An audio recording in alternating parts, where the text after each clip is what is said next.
Good afternoon.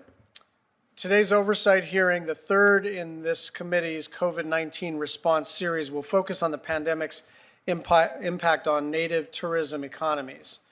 Native communities across the country have diversified their economies with domestic and international tourism to create jobs for community members, boost tribal government revenue, and improve living conditions. But after COVID-19 hit, many Native communities imposed lockdowns and closed their borders and businesses to outside visitors.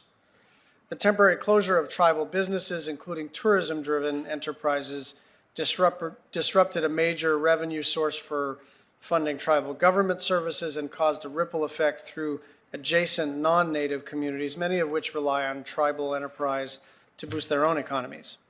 Congress responded by providing funding through the American Rescue Plan Act to help Native communities rebuild their economies. This included $20 billion in recovery funds and additional funding for programs like the EDA grants for tourism. Yes, help is here, but many Native communities need particular resources to reboot, revitalize, and expand their own tourism economies. The Native American Tourism and Improving Visitor Experience Act, or NATIVE Act, would help Native communities do just that. Enacted in 2016, the NATIVE Act empowers Native communities to shape their own tourism economies and provide unique, sustainable cultural tourism opportunities within the United States. Successful implementation of the NATIVE Act can help drive economic recovery in all Native communities. But expanding tourism in Native communities requires infrastructure to ensure that their guests have an enjoyable experience. Poor road conditions often make attractive tourist destinations inaccessible. Inadequate sanitation can't support large tour groups, and those groups often have to spend their dollars elsewhere.